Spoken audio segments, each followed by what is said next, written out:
My name is Robert Pinsky. I'm going to try to talk to you about what I perceive as something other than various terms that people have tried to conceive for this matter in this conflict. Something other than the original fiscal or financial considerations, other than matters of public relations or governance and timing and policy, other than any terms that only generate the conflict. Don't think about the origins of this conflict, which seem to me difficult to define and to do partly with the dead. I will try to speak to you about the dead. John Keats, in the Ode to a Nightingale, says to the bird, "Thou wast not born for death, immortal bird. Thou wast not born for death, immortal bird. No hungry generations tread thee down." No hungry generations tread thee down. That is, the bird sings the same song that its ancestors, its great-great-grandparents sang, and the same as its descendants will sing.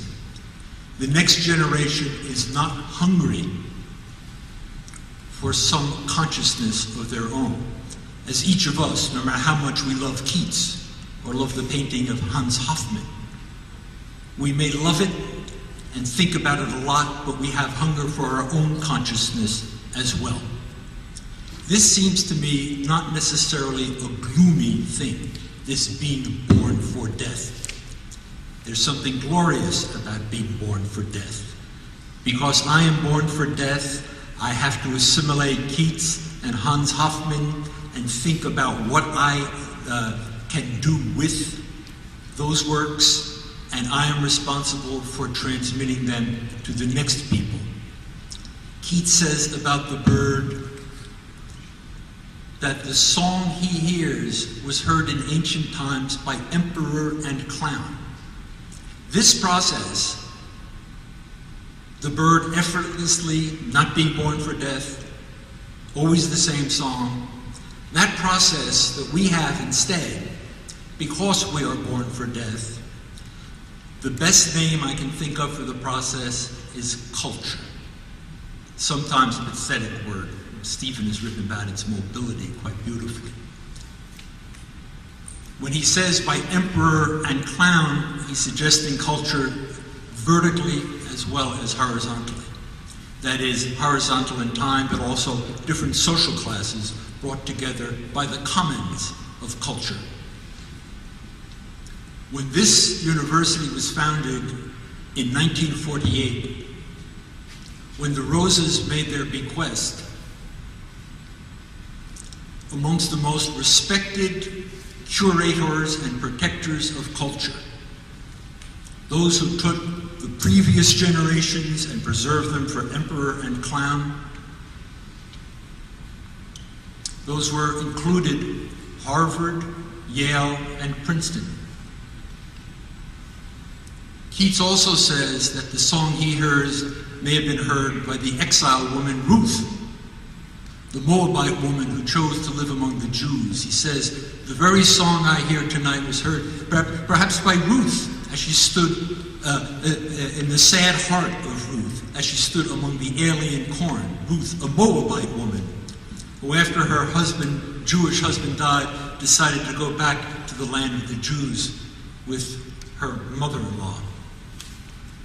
Those protectors and curators of culture, Yale and Harvard and Princeton, in the years when this university was founded, I was very, very small. And when the Roses endowed this art museum, Yale, Harvard, and Princeton covertly but explicitly and emphatically tried to limit the number of Jews who could attend those universities. Innocently, Consideratum of Arizona, Montana had to do with diversity that was the geographical kind. Jerome Carabel's book demonstrates quite a lot of evidence, a lot of detail, but that was not the case at all. So the curatorship of culture and its inadequacies in the nature of American culture at the time was one of the conditions that had to do with the founding of a secular Jewish university. The culture needed to be maintained in a different way. And our predecessors, people who are not here, who are now deceased, anticipated that cultural commons and decided it should be embracing and include this thing with this 19th century word, museum, the caretaker place of the muses. And the whole setup is far from perfect. We are still working on it. Brandeis is not in the town of Waltham exactly, and Backpage Books struggles to be part of a cultural commons with it.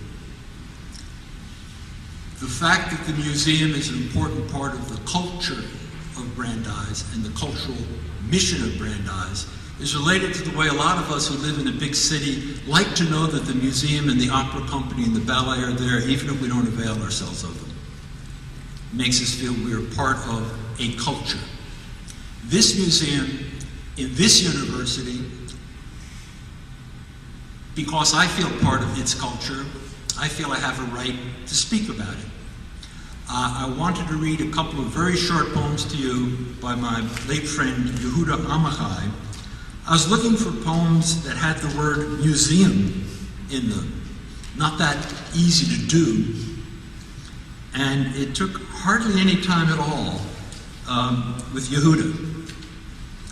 I'll close by reading two poems to you by Yehuda Amichai. This one is called Poem Without an End. Poem Without an End. Inside the brand new museum, there's an old synagogue. Inside the synagogue is me.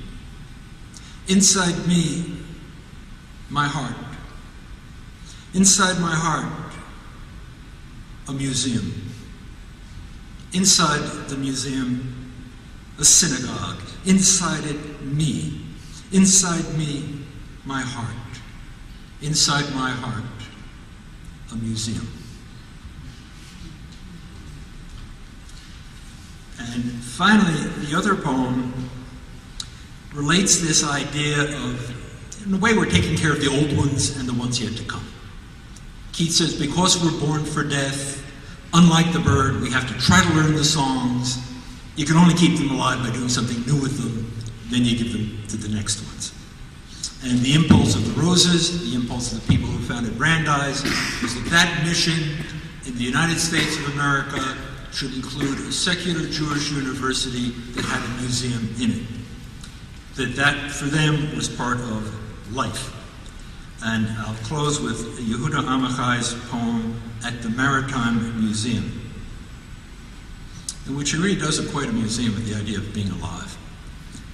At the Maritime Museum, I saw clay jars covered with barnacles that were saved from the ocean bottom, and thought about the sailors of ancient times who gave half their lives to sail to those jars, and the other half to bring them back here.